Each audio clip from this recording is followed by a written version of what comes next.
What is this thing called Gong Nidra, Gong Yoga Nidra?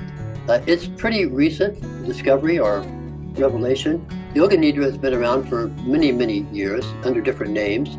But several years ago, I discovered that when you put the sound, especially the sound of the gong, with this ancient practice of Yoga Nidra, it becomes very, very transformational. So since then, I've been very passionate, excited to share with people how you can use sound, and particularly the sound of the gong, with this very profound yogic technique of deep relaxation, deep receptivity, allowing deep change to occur in people when they hear the gong while experiencing what we call yogic sleep or deep relaxation. What is this thing called Nidra, Yoga Nidra? Nidra is basically a way that you can go deeper into a state of consciousness that's not usually accessible for most people. It's a state that exists that we all experience for a brief period of time in our lives. It's that state that you go into right before you go into a deep sleep. It's a state you might have experienced in that meditation state. If you meditate, there's a state of meditation that where the consciousness is very much involved at a certain level of just a being, not so much experiencing the world around you, but just deeply being and being present. For many people, they experience it usually the last couple of minutes before they fall sound asleep. First of all, our state of consciousness right now, we're awake, we're aware. And by being awake and aware, we're very much involved with the world around us. What we're hearing, what we're seeing, how we're speaking, how we're feeling, the sensory world, the conscious mind. And this is where we spend most of our time, our waking time. And there's a certain brain wave that's associated with the state of consciousness, beta wave as well.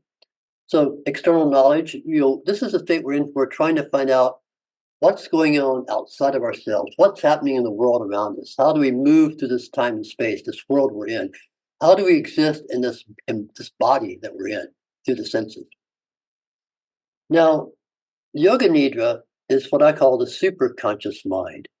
It's that borderline between being involved in the outside world before you go so deep to the unconscious dreaming state as well. It's a state we experience in deep relaxation. When people have visions, they have these deep experiences, these revelations. You can call it lucid dreaming or conscious dreaming, where we're accessing these deep things within ourselves that aren't usually available to us in the conscious state. It's not primitive, but very archetypal. We get to tap into a lot of things of the subconscious. So it's called the alpha state. And this is a very receptive state because you're still present. There's still a sense of being connected to this conscious time that we're in. But it's very much removed from the outward experience of the world.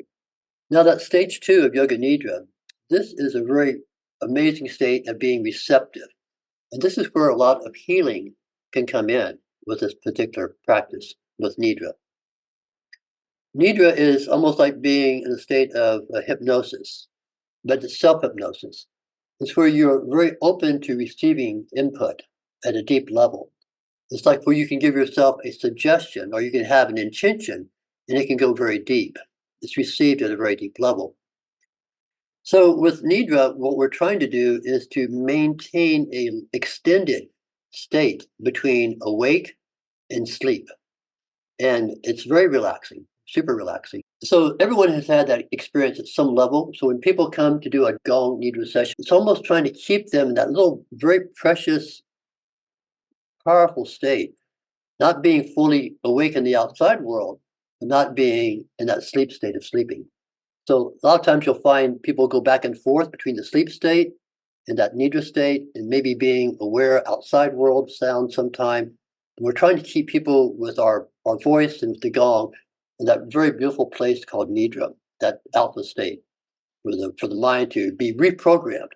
And I think that's a beautiful thing about Nidra. It allows you to reprogram, to reset yourself, to set new intentions, to have revelations, access levels of consciousness that aren't usually available to you in the waking state.